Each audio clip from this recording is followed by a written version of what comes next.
want and to find a protector. You shall live with me and my brothers and sisters, and you shall have all we have." "Have you sisters, then?" replied the boy. "Yes, I have sent for the cart to take you away from this, and tonight you shall be in our cottage. But now tell me, I do not ask who your father was, or why he was living here in secret, as I found out by what I overheard the robbers say to one another. But how long have you lived here?" "More than a year." "Whose cottage is it?" "My father bought it when he came, as he thought it safer, so that he might not be discovered or betrayed, for he had escaped from prison after having been condemned to death by the Parliament." "Then he was a loyal man to the king?" "Yes, he was. That was his only crime." "Then fear not, my good boy. We are all loyal as well as he was, and will never be otherwise. I tell you this, that you may safely trust to us. Now, if the cottage was his, the furniture and property were his also?" "Yes, all was his." "And it is now yours, is it not?" "I suppose so," said the boy, bursting into tears. "Then listen to me. Your father is safe from all persecution now. He is, I trust, in heaven, and you they cannot touch, as you have done nothing to offend them. But still they will take possession of your father's property as soon as they know of his death, and find out who he was. This, for your sake, I wish to prevent them from doing. And having therefore sent for the cart, that I may remove to my cottage everything that is of value, that it may be held for your benefit. Some day or another you may require it. The murder having been committed in the forest, and I having been a witness, and, moreover, having shot one of the robbers, I have considered it right to send to the intendant of the forest, to give him notice of what has taken place within his jurisdiction.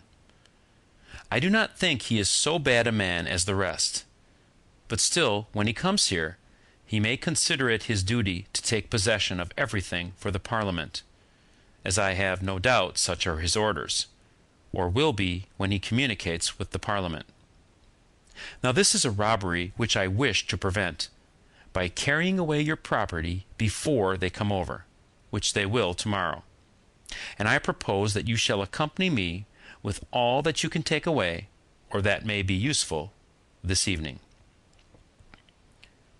"You are very kind," replied the boy. "I will do all you wish, but I feel very weak and very unwell." "You must exert yourself, for your own sake, my poor fellow. Come now, sit up, and put all your own clothes together. Collect everything in this room while I look about the house. And tell me, had not your father some money? For the robbers said that they saw him counting it out of a sack, through the chinks of the shutters, and that was why they made the attack." "Hateful money!" cried the boy. "Yes, he had, I believe, a great deal of money, but I cannot say how much." "Now get up and do as I request, my dear boy," said Edward, raising him up in his arms. "When your grief is lessened, you may have many happy days yet in store for you. You have a Father in heaven that you must put your trust in, and with him you will find peace." The boy rose up, and Edward closed the door of the chamber, that he might not see his father's corpse. "I do put my trust in heaven, good sir," replied the boy, "for it has already sent me a kind friend in my distress. You are good, I am sure. I see that in your face.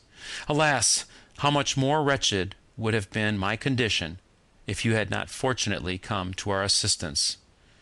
Too late indeed to save my poor father, but not too late to succor and console his child. I will go away with you, for I cannot stay here."